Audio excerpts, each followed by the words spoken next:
Salam dostlar, bugün stereotipləri qırmağı və hər kəsi olduğu kimi qəbul etməyi hədəfləyən inklüziv bir layihədən danışacağıq. Gəlin görək ümumiyyətlə bu layihə cəmiyyətə hansı mesaj ötürmək istəyir?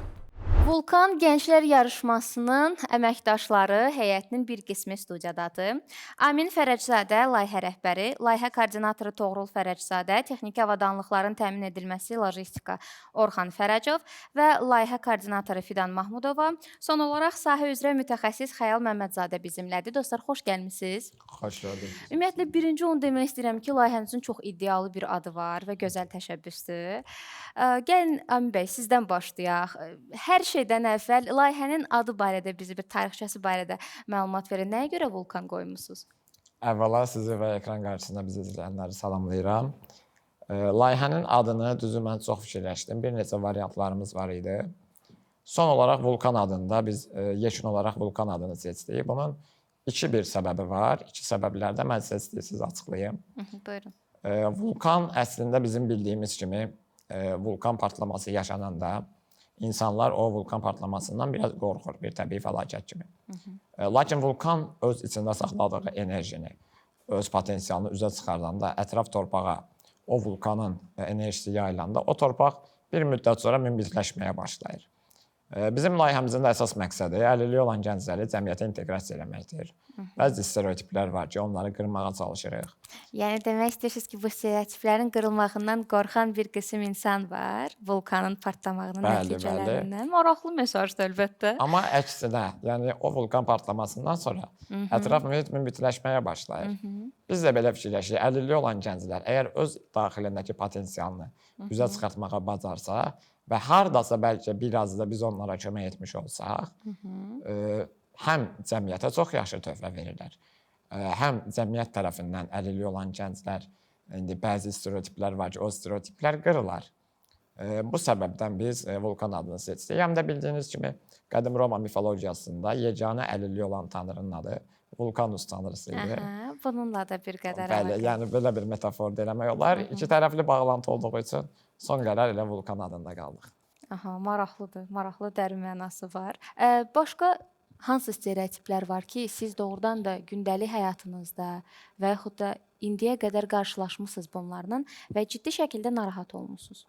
Biz bilirik ki, bugün kafelər fəaliyyət göstərir, hansı ki, fiziki məhdudiyyətli, xüsusi qayğıya ehtiyacı olan, bir sözlə həssas qrupdan olan dostlarımız orada çalışırlar. Bir növ teatrlar var, teatrlarda onlar rol alırlar müxtəlif. Yəni, biz görürük ki, onların cəmiyyətə inteqrasiyası üçün bir sıra işlər görülür. Bütün bunların fonunda sizcə hələ də hansı stereotiplər mövcuddur? Mən belə deyərdim, sizin dediyiniz formada tədbirlər çox görülür, düz deyirsiniz. Şəraitlər artır, şəhərdə müəssisələr yolların sayı get-gedə artır. Dövlət proqramları var, bunların hər biri öz qaydasındadır. Mənim baxdığım pəncərədən baxsaz, bəlkə də məsələn, çox adam bu stereotipləri görməz ki, mən özüm 26 ildir, yəni bu stereotiplərlə tanışam. Vaxt var idi, mən evdən çıxmırdım, tədbirlərə getmirdim. Nəyə görə? Mənim özümdə var idi, əvvəllər var idi, bu danılmaz bir faktdır. Lakin universitet həyatına başlayandan sonra aktivliyimi artırmağa başladım. Bizim Azərbaycan Dövlət İqtisad Universitetini bitirmişəm mən 2022-ci ildə. Hansı ixtisas oxumusunuz? Biznesin idarə edilməsi. Bizdə inklüziv təhsil mərkəzi var idi. İnklüziv təhsil mərkəzində sırf mən orada gedəndə baxdım ki, mənə əyləşmək çətin olacaq partalarda. Məni inklüziv tədris mərkəzi ilə tanış elədilər və orada mənim üçün müəssər bir masa hazırlandı. Mən baxdım ki, artıq öz istədiyim şəraiti qursam, mən cəmiyyətə adaptasiya ola bilirəm yavaş-yavaş. O masada yazı yazmağa başladım, rahat hərəkət eləməyə başladım. İmtahanlarda biz əsas korpusda, içəri şəhərdə, Azərbaycan Dövlət İqtisad Universitetinə gedəndə, liftdə 3 pillə var idi qalxmağa. Ora bir pandus təşkil elədilər mənim üçün. Mən artıq baxdım ki, hər bir şəraiti yaratmaq əslində mümkündür. Əlbəttə. Sadəcə istəmək lazımdır.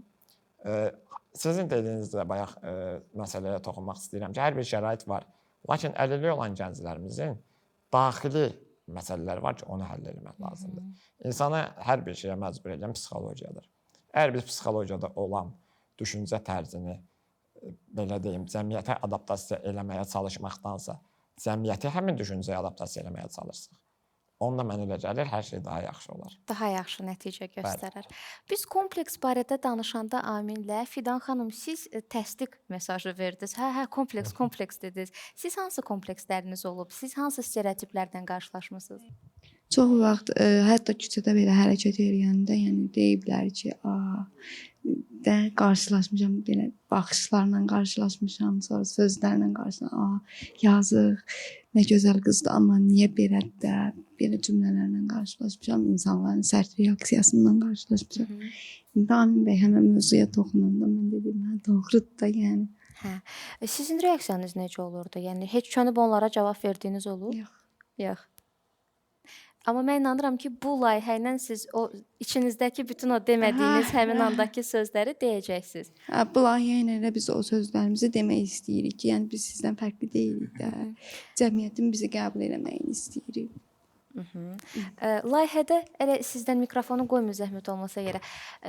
Layihədə siz hansı işi icra edirdiniz? Mən layihənin Vulqanın layihə koordinatoruyam. Koordinator, Əlilliyi olan gənclər üçün layihələr yazıram, hazırlayıram. Amin bəyə təqdim edirəm. Belə. Hansı layihələriniz olub bu təşəbbüs çərçivəsində? Hal-hazırda bizdə səssiz film oyunu var ki, onu layihəyə mən gətirmişəm. Amin bəyə dedim, çox bəyəndi və qəbul etdi. Biraz aça bilərsiniz bu barədə? İstəyirsiniz siz danışın dostlar. Bu oyun jestik hərəkətlərlə icra olunur. Bu oyunu gətirməkdəki məqsədim o idi ki, eşitmə və danışma qüsurlu insanları anlamaq. Surdo tərcüməli filmlərdən gedir söhbət, işarə dili ilə izah olunur. Hə, jestik dillə izah olunur, jestik hərəkətlərlə, yəni jestika ilə izah olunur. Gözəl. Digər əməkdaşlarınıza istəyirəm sözü ötürəsiz. Biraz bizə layihədə keçirilən təşəbbüslər barədə danışın. Zəhmət olmasa bildiyimiz qədərilə Gəncə şəhərində baş tutub və layihə hələ davam edir. Və sonda bir məsələni də indidən deyim ki, mükafat nəzərdə tutulub, müəyyən bir məbləğ. Bu mükafatı əldə etmək üçün nə etmək lazımdır? Ümumiyyətlə şərtləriniz nələrdir? İlk öncə Amin bəylə bu layihəni oturduq, düşündük ki, belə bir layihə ərsəyə gətirək və ilk öncə bizim ikimizin də heç birimizin ağlında heç bir şey yoxdur. Yəni biz nə eləyəcəyik, necə olacaq və Ümumiyyətlə əvvəl layihə idarə etmə təcrübəniz var? Olub? Bəli. Dediniz bilmirdik nə idi? Birinci o sual məndə. Amin. Bu tədbirə hansı formada keçirəsiz? Yəni Aydın. necə bir mənzərə ilə qarşılaşacağımızı qətiyyən bilmirdik. İlk başlarda bizim birinci yarışmamız Gəncədə baş tutanda tədbirimizin ilk günündə Amin bəylə o qədər belə maraqlı gələn hadisələr oldu ki, dedik, ay Allah, bunun altından necə çıxacağıq biz? Məsələn, belə deyim, ən kiçik bir şey, bizim əlil gənclərimizə o qədər belə başımız qarışdı ki, bir anlıq biz gördük ki, finaldayıq və finalda qaliblərin sertifikatları belə hazır deyil. Biz yarışma gedə-gedə o aralıqda qaçmışıq, sertifikatları dizaynları hazır idi, heç olmasa hər biri hazır idi. Sadəcə çap eləməmişik, əlimizdə deyildi. O qədər biz əlil gənclərə adaptasiya, o qədər onlardaydı marağımız ki, hər şeyi unutmuşduq. Məsuliyyət tələb eləyir. Ona görə bəlkə də fokusunuzun daha çox orada olmağı bu səbəbdəndir. Amma onu deyim ki, o tədbirin sonunda ki, o əlil gənclərimizin o qalibiyyətini görüb onların sevincinə baxanda yaxınlaşdım Amin bəyə ki, hə, biz nəyəsə nail olduq. Çünki onların sevinci nə edəsəz dəyərli, yəni onu o mənzərəni görmək lazım idi sadəcə. Xəyal bəy, biz bilirik ki, layihə çərçivəsində həm xüsusi qayğıya ehtiyacı olan, həm də olmayan digər qrup, yəni həm həssas qrup, həm də digərləri, bütün gənclər iştirak ediblər. Yəni hər hansı bir məhdudiyyət yox idi iştirak etməkdə, düzdür? Bəli, əvvəla hamını salamlayıram. Bizim belə eləməkdə məqsədimiz odur ki, əlil şəxslərin sosiallaşmasını təmin eləyək. Günümüzdə onsuz da əlil şəxslər diskriminasiyaya məruz qalır. Ona görə də ünsiyyəti qurmaq üçün komandaları qarışıq şəkildə yaratdıq.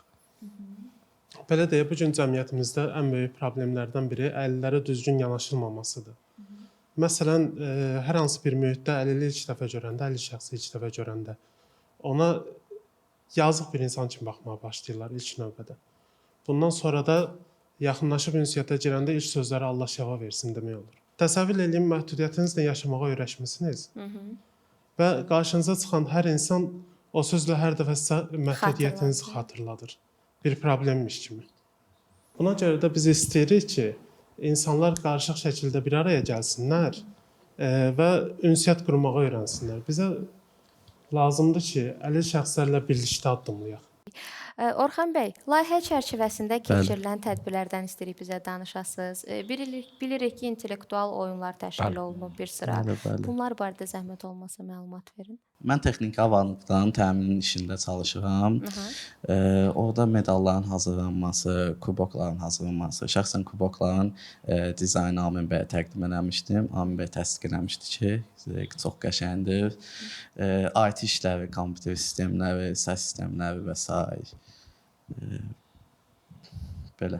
Bu şablon əylənərək öyrənmək fikrinə nə qədər razısınız? Tam Olur, doğru. razıyam, tam razıyam, olur elə. Çünki hərdən baxıram ki, tədbirdə biraz iştirakçılar həyəcanlamağa başlayanda araya biraz əyləncələr qatmağa başlayıram və onların o stressini almağa çalışıram, belə deyim. Tədbirlərimizdə könüllü aparıcılarımız olur. Lakin çox vaxt aparıcılıq funksiyasını mən öz üzərimə götürürəm ki, biraz yəni bayaq dediyim kimi də mən o pəncərədən baxa bilirəm deyə. Ay sağ ol. Mən bilirəm ki, nə formada onların stressini atmaq daha mümkündür. Oyunların 3 turdan sonra ən çox xalı qazanan komanda birbaşa finala adlayır. Ən az xalı toplayan komanda yarışı tərk edir və ikinci, üçüncü yerdə olan komandalar isə yarım final oynayır. Onun da qalibi həmin o finala vəsiqə qazanan komanda ilə finalda oynayır. Və qalib komandaya da kubok medallar, bir də 500 manat mükafat təqdim olunur. Mükafat təqdim olunandan sonra artıq o qalib komanda öz regionunun çempionu olur. Bizim də ən böyük hədəfimiz bütün regionların çempionlarını yığıb axırda Respublika üzrə bir vulkan yarışının böyük finalına keçirdək. Belə deyim də, vulkan yarışının qalibləri yarışacaq orada və hansı region orada qalib olacaq, o artıq böyük finaldadır. Ona da böyük ümidlərimiz var, böyük planlarımız var. Ümid edirəm ki, alınır. Onu da qeyd edeyim ki, bizim layihəmizə müvafiq dəstək göstərdiyinə görə Azərbaycan Respublikasının Gənclər və İdman Nazirliyinə və şəxsən cənab nazir Fərid Qayıbova öz təşəkkürümüzü bildiririk ki, bizə müvafiq dəstəklər göstərilir. Bizim tədbirlərimiz hər regionda Gənclər evində təşkil olunur. Orada bizi hər cür avadanlıqla təmin edirlər. Biz layihələrimizdə bildiyiniz kimi 500 manat mükafatımız var. Ondan sonra bizim orada həmin gənclərlə oyunda məğlub olan komandanı belə oyuna nəyə qatırıq? Biz onlara deyirik ki, məsələn, bu oyun turnir cədvəlinə təsir etməyəcək. Yalnız sizə hədiyyələr veriləcək, xüsusi hədiyyələr. Bu oyunu gəlin oynayaq bir gün. Belə bir şeylə bütün burada maddi, belə deyim, bizim dəstəyimiz olmadığından hər birini öz vəsaitimizdən təmin etməyə çalışırıq. Yəni sponsorumuz və yaxud hər hansısa bir maddi dəstəyimiz, tərəfdaşımız yoxdur. Sadəcə əgər bunu eləməyi istəyiriksə, belə deyim, heç bir mane olmamalıdır. Sırf bu problemə görə bizim layihəmiz həmişə 3 aydan bir olur. Mən də baxıram ki, 3 aydan bir olsa, artıq biz gərək bir neçə il regionlarda yarışımızı davam elətdirək ki, böyük finala gələk çıxaq ki, Respublika üzrə hər regiondan qalibləri yığaq, yarışımızı eləyək. Dediyim kimi, yəni maddi vəsaiti özümüz qarşıladığımızdan layihəmizi hər ay keçirə bilmirik. Bizdən olsa ayda 2 dəfə, 3 dəfə layihəmizi keçirdərik, daha tez yekunlaşdırarıq. Bundan sonra daha böyük ideyalarımız var. Məsələn, mən istəyərdim ki, vulkan yarışı bitdikdən sonra, ölkə üzrə çempionat baş tutduqdan sonra, artıq ondan sonra regionlar arası bir başqa bir, indi burada demək istəmirəm, o da bitəndən sonra sürpriz olsun, başqa bir layihə üzərində çalışırıq. Məsələn, hal-hazırda bizdə 8 nəfər əlilliyi olan gənclər iştirak edir. Komandalarda 16 nəfər olur, 8-i əlilliyi olan və əlilliyi olmayan. Ümid edirəm bizim layihə onlara elə bir təsir edir ki, cəmiyyətə rahat inteqrasiya olarlar və gələcək layihələrimiz artıq əlilliyi olan şəxslərin sayı daha da artar. Biz də ürəklə deyərik ki, 32 nəfər, 64 nəfər iştirak edir. Baxın, Amin, təşəbbüsünüz onsuz da gözəl bir təşəbbüsdür və format da bir qədər daha belə interaktiv, maraqlı. Əslində söhbət həssas qrupdan gedirdisə, yenə bəhs etdiyiniz stereotiplərə gələcəm. Biz düşünə bilərdik ki, burada yalnız hər hansı bir maarifləndirici təlimlər, hansısa təlimçi gəlib danışacaq və insanlar oturub ona qulaq asacaq. Oyunların olmağı doğrudan da interaktiv və maraqlıdır. Bütün bunların fonunda düşünürsünüz ki, bu və bu kimi təşəbbüslərin sözsüz ki, uğurlu bir nəticəsi olacaq. Amma kifayətdirmi? Deyil. Çünki biz bayaq danışdıq söhbətimizin əvvəlində ki, dövlət səviyyəsində artıq xüsusi qrupdan olan gənclərin cəmiyyətə inteqrasiyası üçün kifayət qədər böyük həcmli, iri həcmli layihələr, təşəbbüslər həyata keçirilir. Bu layihələr də bunların sırasındadır əlbəttə ki. Başqa nə etməliyik? Nə etməliyik sualı əslində hər birimizin öz daxilindədir. Məsələn, mən bayaq da dediyim kimi həmin stereotiplərlə yaxşı tanışam deyə mən nə elədiyimi, mənim potensialımı yalnız mən bilə bilərəm. Məsələn, Xəyal bəyin başqa bir potensialı var ki, o onu üzə çıxarsa, bəlkə də məndən daha yaxşı kömək eləyəcək əlilliyi olan gənclərə. Onu yalnız özü tapmalıdır. Məsələn, siz özünüzdə bəlkə elə bir ideyalarınız ola bilər ki, siz özünüz xırda bir addımda həmin əlilliyi olan gənclərə elə bir motivasiya verərsiniz ki, bəlkə də onlar artıq cəmiyyətdə inteqrasiya olmağı özü istəyər. Bayaq da Fidan xanımın dediyi kimi, həmin o yolda qarşılaşan problemlərdə əslində insanlar istəyərək və ya istəməyərək həmin əlilliyi olan gənclərin motivasiyasını əksinə aşağı salır. Ümid edirik daha böyük layihələrdə vulkanınız püskürər. Uğurlarınız axarıncı olsun. Təşəkkür edirik. Çox sağ olun vaxt ayırıb gəldiyiniz üçün. Uğurlar. Çox sağ olun, minnətdarıq. Bəli, əziz dostlar, heç bir məhdudiyyət bizim yaradıcılığımız üçün əngəl deyil. Bugünkü qonaqlarımız bunu bir daha sübut etdi. Amma sevindirici haldır ki, belə gənclərimiz az deyil. Növbəti süjetimizdə elə bu barədə ətraflı danışmışıq.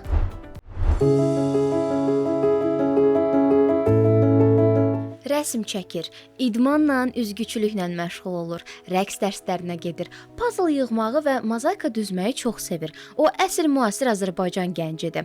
Maraq dairəsi geniş, istedadı isə çoxşaxəlidir. Söhbət Gülaydan gedir. O Down sindromlu bir gəncdir. Bununla yanaşı aktiv, öyrənməyə açıq və bacarıqlarını inkişaf etdirməyə çalışan biridir. Onun fəaliyyəti göstərir ki, düzgün istiqamət və dəstək olduqda hər kəs öz potensialını ortaya qoya bilər. Gülay, Haça, sən neçə yaşın var? 19. Biz səninlə yaşıdıq. Burada rəsmlərini görürəm. Çox gözəl əl işlərin var. Sən hansı rənglərlə işləməyi sevirsən? Qırmızı rəng, sarı rəng, qara rəng, pırıl rəngli. Bütün rənglərlə işləməyi sevirsən. Ən sevdiyin işin hansıdır? Ən çox hansını sevərək işləmirsən? Naşnik. Deyə qızım. Həndə bu. Dostların var? Adı da Zəhradır. Zəhradır. Ən yaxın dostun Zəhradır. Nələrdən danışırsınız? Rəqsdən, elmada, meyvələrlə, çaybələrlə. Meyvələrdən, rəqsdən, idmandan. Sonra evə. Sonra da evə gəlirsiniz.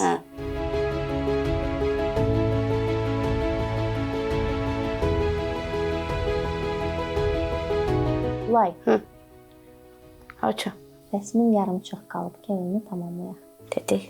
Getdik.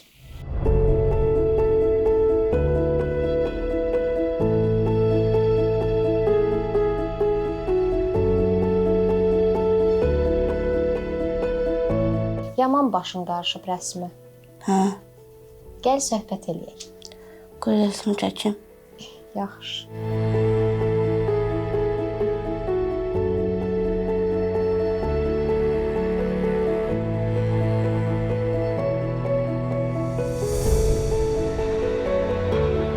Gülay, Haça. bunlar da sənin əl işlərindir. Məncə sənə kimsə kömək eləyib. Bunu düzəltmək çox çətin olmalıdır. Səs onu anlamadı. Kimdən düzəltmisən? Mamadım. Mama ilə? Ananla yəni?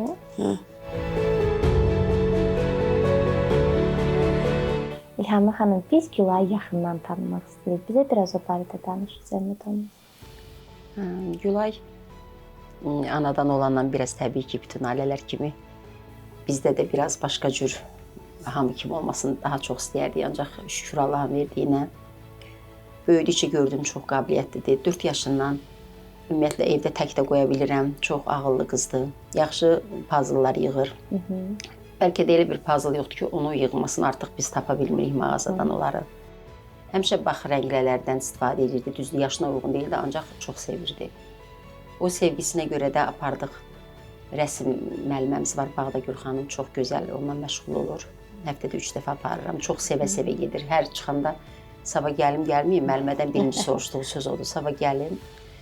İdmana da aparıram, əvvəl başqa növə gedirdi, indi yenə federasiya var, Autizm Federasiyasında təşkil ediblər, ora gedirik. Bağa gedir, bağda hovuzda kimi üzməyi bacarır. Biz Down mərkəzinə də gedirik, oranı da sevə-sevə aparıram. Orada da çox yaxşı məşğul olurlar bizim uşaqlarımızla, bizim özümüzün mərkəzimiz var. Gülay dedi ki, mərkəzdə onun dostları var. Zəhra var orada, onun Adəm dostudur. və Zəhra. Adəm. Hə. Hava xanım, ümumiyyətlə belə bir anlayış var ki, xüsusi qayğıya ehtiyacı olan uşaqlar bir qədər digərlərindən məhz valideynlərini incitməyi ilə fərqlənir. Aha. Əslində digər uşaqlar daha çox incidirlər, mənə elə gəlir valideynlərini, nəinki xüsusi qayğıya ehtiyacı olan həssas qrupdan olan dostlarımız. Siz bu barədə nə düşünürsünüz? Bir neçə dəfə qeyd etdiniz ki, o sizi heç vaxt incitmir. Mənim bundan başqa bir evladım da var. O məni daha çox incidirdi, nadinc idi. Hərdən bunlar nəsə eləyəndə bunlara deyirlər adı üstündədir də, yəni bunlar xüsusi uşaqlardır. Ancaq bunlardan da nadincləri, dəcəlləri var. Gülay həqiqətən də məni incitmir. Hər şeyə tabe olandır. Özü-özünü təmin eləyən qızdır. Mənim heç bir o barədə giləyim yoxdur. Allaha min şükür edirəm. Çox ağır uşaqları görəndə onların da valideynlərinə səbir arzulayıram. Təbii ki, özümə də o səbri arzuluyuram. Belə mənim heç bir giləyim yoxdur. Mən deyə bilmərəm. Hə, çox. Daha Heç kimlə işi yoxdur, bəli. Neçə dəfə ona müraciət elədim, mənə ancaq haycan deyil. Nə sual versin, çox adekvat cavabları var. Maraqlı, çox maraqlı uşaqdır oradancılar. Çox sakitdir, Uşaq görürsünüz, deməli, çox baxın, biz sakitdir. onunla yaşadıq həm də. Çox gözəl. Yəni hamı kimi olması daha yaxşı olardı. Ancaq yenə də fərqli olsa da mən onu öz fərqliliyinə sevirəm. Uğurlar arzu edirik Gülaya, o çox istedadlıdır, çox xüsusilər arasında da xüsusidir, çox fərqlidir, özünə məxsus bir qızdır.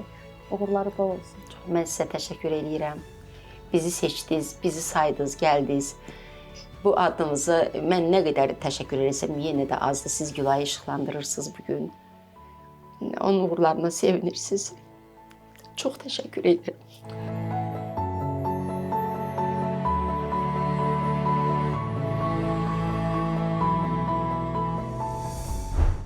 Madam ki, stereotiplərdən danışırıq, gəlin görək gündəlik verdiyimiz qərarlara necə təsir edir stereotiplər növbəti sürətimizdə.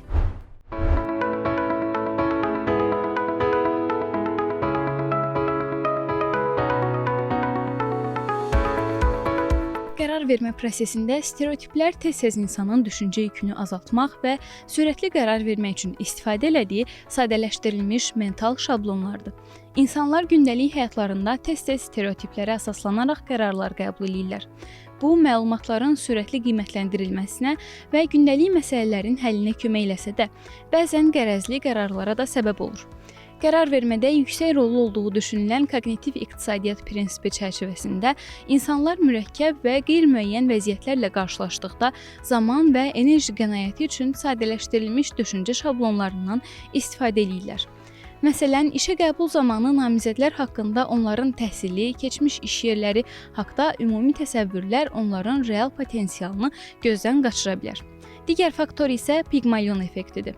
Bu, yüksək gözləntilərin insanların davranış və performansına təsir elədiyini göstərir. Məsələn, menecerin müəyyən bir qrup və ya fərd haqqında formalaşdırdığı stereotipik gözləntilər həmin şəxslərin özünü bu gözləntilərə uyğun tərzdə göstərməsinə səbəb ola bilər. Beləliklə, stereotiplər həm qərar verənlərin, həm də haqqında qərar verilənlərin performansına təsir eləyəcək.